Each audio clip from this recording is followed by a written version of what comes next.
Aku balik lagi.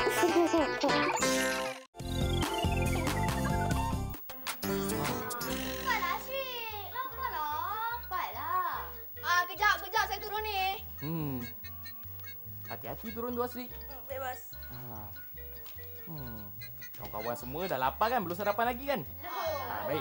Apa kata kita bersama dengan kawan kita dulu, kita lihat cara-cara penyediaan makanan yang ringkas bersama dengan sahabat baik kita ni. Labu dan Labi. Jom kita tengok. Labu Labi at Kids on Tour. Hai semua, saya Labu dan Saya Labi. Labu.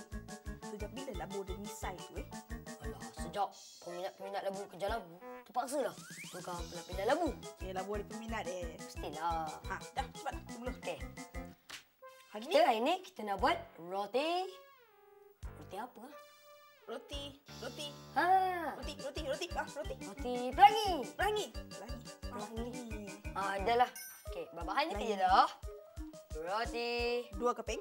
2 kambing, 2 keping. Kekambing. chocolate rice, Ataupun coklat berwarna-warni. mentega. Mula-mula, Mula-mula? ambil mentega. Mentega.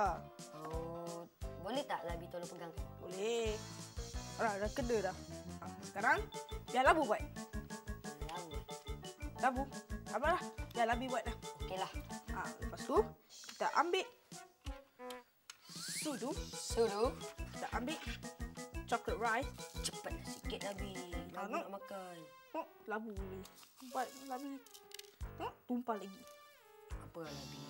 Tolong pegang kan? Kita pegangkan. Kita ambil chocolate rice. Kawan-kawan kita nak nampak lah roti ni. Okay, tunjuk. Untuk hiasan. Untuk hiasan. Kita ambil lagi satu sudu. Kita. Pandai pun Labi. Memanglah. Labi memang pandai. Inilah nama dia roti pelangi tu kawan-kawan. Kawan-kawan cuba ke rumah. Jadi tak menggunakan api. Betul tu kawan-kawan. Ni buat ni tak sampai 2 minit pun. Nampak? Tengok. Apa tu? Mana? Tengok.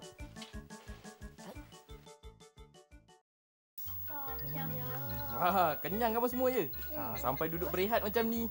Tu belum cuba lagi makan apa tu? Roti pelangi ni. Lagi kenyang. Roti pelangi tu kan warna dia ada merah, jingga, kuning, hijau.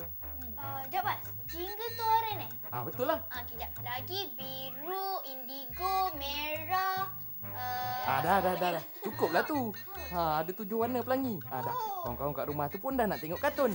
Jadi kawan-kawan, saksikan kartun Romi Esi kan? Saksikan. Wah, kenyang betul lah.